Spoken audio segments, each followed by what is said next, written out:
par la presse française avec vous, Sandrine Gomez. Bonjour. Bonjour Hélène. À la une ce matin, la défiance des Français vis-à-vis de l'Union européenne.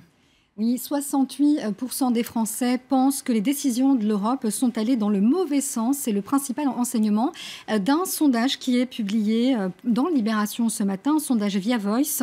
Alors le journal de gauche titre sur cette contradiction française « Je te déteste, moi non plus », car au final, ils ne sont pas pour autant, ces Français, favorables à un Frexit, à une sortie de la France de l'Union.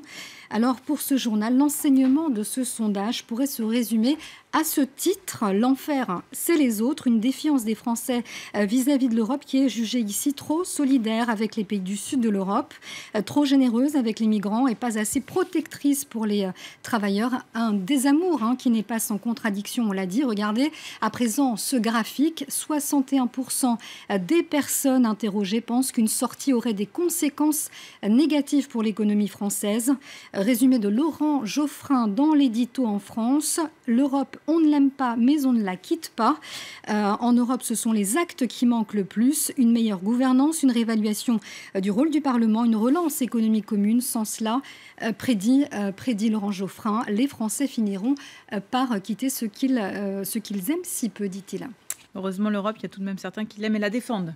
Face à cet euroscepticisme ambiant, surtout depuis le Brexit, c'est le Parisien aujourd'hui qui organise la contre-attaque avec ce titre en couverture: l'Europe, c'est pas si mal.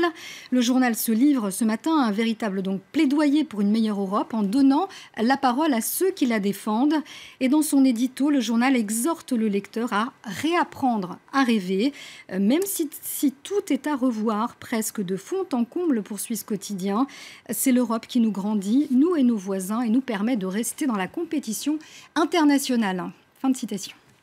Ce matin, la presse commente également très largement le passage en force du gouvernement sur la loi travail avec le nouveau recours à l'article 49.3 à l'Assemblée. La déception s'affiche à la une de la presse de droite. Voyez la couverture du Figaro. 5 mois de manifestations, de violences, de tensions avec les frondeurs pour presque rien, avec une majorité qui ressort en miettes, dixit le journal. Que de temps perdu, s'insurge le Figaro dans son édito. Pour ce quotidien, la grande réforme du travail restera peut-être comme le grand désastre d'un quinquennat qui prétendait pourtant agir pour l'emploi. Même décryptage à la une de l'Opinion. Le journal libéral associe la loi travail à un psychodrame sans fin. Le dépôt de la mention de censure des gauches pourrait être, nous dit le quotidien, un coup de grâce donné à ce gouvernement. Car ici, je cite, un point de non-retour, insiste le journal, a été atteint au PS. Le PS qui est même déjà un astre mort, titre cette fois Lacroix dans son édito. Au fil des années, écrit Guillaume Goubert, à force de compromis et de petites habiletés pour éviter d'affronter plusieurs désaccords de fond, cette famille politique est devenue incapable de dégager une volonté commune. Et la presse de gauche est également très critique ce matin. Des faits, rien que des faits pour Libération, 12 manifs, 2 49.3 et une loi travail adoptée à l'Assemblée nationale. Ça se passe de commentaires pour le journal de gauche. Nul besoin donc d'enfoncer le clou. En revanche, pour l'Humanité, on insiste sur le coup de force du gouvernement. Manuel Valls choisit, vous le voyez, la lutte des clashs, écrit le quotidien communiste. Le ministre refuse tout compromis, tout débat.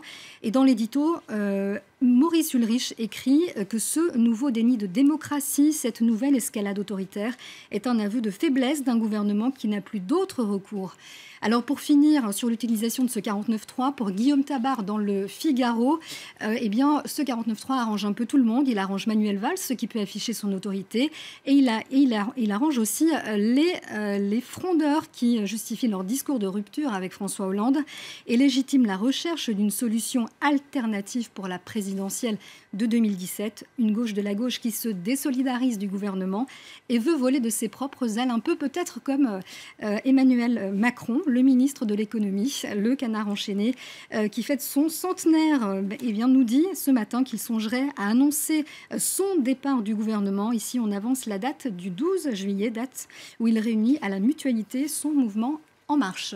On termine sur le top départ du Festival d'Avignon qui fête ses 70 ans cette année. C'est le grand rendez-vous annuel d'Avignon dans le sud de la France. La ville devient jusqu'au 26 juillet le centre du monde du théâtre avec 1500 spectacles et plus de 1100 compagnies qui s'y produisent. L'an dernier, il y a eu plus d'1 million de visiteurs. Les chiffres sont à retrouver dans le Parisien. La Croix nous propose un reportage sur ces petites compagnies qui galèrent. Elles se plient en 4 pour pouvoir jouer. Elles doivent trouver un emplacement, financer leur séjour sur place, payer des tracts. Une salle peut même se louer jusqu'à 15 000 € par mois. C'est parfois une prise de risque et beaucoup de travail pour ces comédiens. On leur souhaite bon courage. Merci beaucoup.